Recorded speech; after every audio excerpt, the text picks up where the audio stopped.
नमस्कार, खेत खजाना में आपका स्वागत है। आज रविवार का दिन है और मई महीने की तारीख हो गई है 3, यानी सीजन का लगभग दूसरा महीना पूरा हो चुका है। मार्च और अप्रैल खत्म हो गए हैं, मई स्टार्ट हो गया है और अब तक देश भर से जो सरसों की आवक है वो लगभग आप कह सकते हैं कि 40 लाख टन जो सरसों का बाजार में आ चुकी है और इसमें से लगभग 31 लाख टन की क्रशिंग भी हो चुकी है, यानी मशीनों में जा चुका है। और अब बताया ये जा रहा है एजेंसियों के द्वारा कि लगभग 87 लाख टन सरसों अभी भी किसानों के पास, ट्रेडर्स के पास, मिलों के पास या व्यापार में आप सीधा कह सकते हैं, व्यापार के अंदर भी अभी तक कुल मिलाकर के 87 लाख टन सरसों उपलब्ध है, जिससे कि मैं व्यक्तिगत रूप से सहमत नहीं हूँ।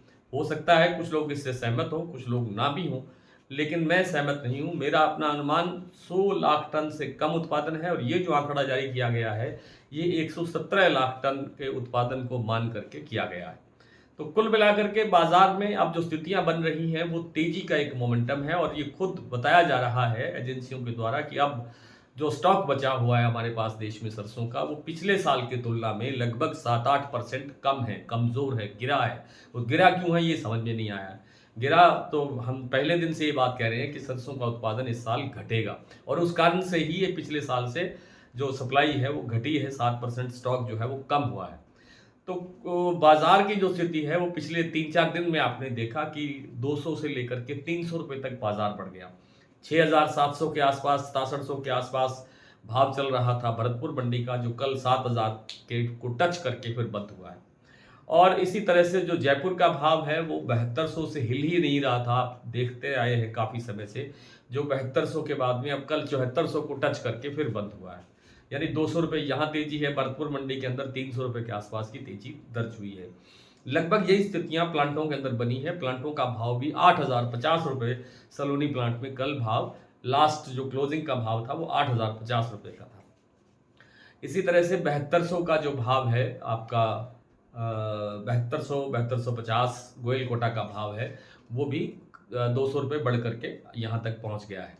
तो बाजार अभी तेजी की मोमेंटम में है। दूसरा जो सबसे बड़ा कारण है वो है कि मील के अंदर डिमांड आ रही है, चाहे वो सरसों की मील हो चाहे सोयाबीन की मील हो। सोयाबीन का जो फंडामेंटल है वो सरसों से ज़्यादा मजबूत है, क्योंकि उत्पादन सोयाबीन का इस बार काफ़ी कम था। सोयाबीन की बिजाई शुरू होने का समय बहुत नज़दीक है और सोयाबीन की बिजाई के समय ही हमारे देश में मानसून होता है और मानसून इस बार कमज़ोर रहने की संभावना है, जिससे बिजाई घट सकती है।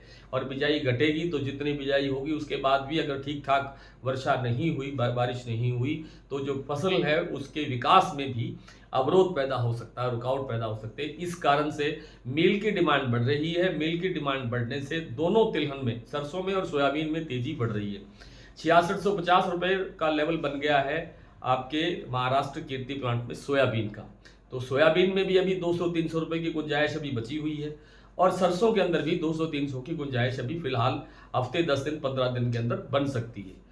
आगे अभी फिलहाल हमारे पास खल की डिमांड है, सरसों खल की या सोया डीओसी की, लेकिन आगे चल करके सरसों तेल की डिमांड भी बढ़ने की संभावना बन सकती है। जब बारिशों का दौर शुरू होगा तब थोड़ी सी सरसों तेल में डिमांड बनेगी तो सरसों को और सहारा मिलेगा।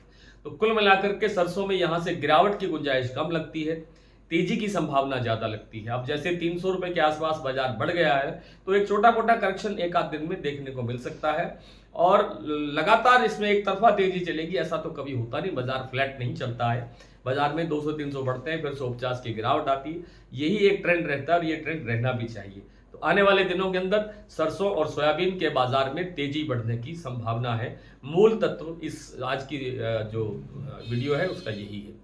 तो आज इतना ही, कल आपसे फिर मुलाकात होती है, तब तक के लिए नमस्कार।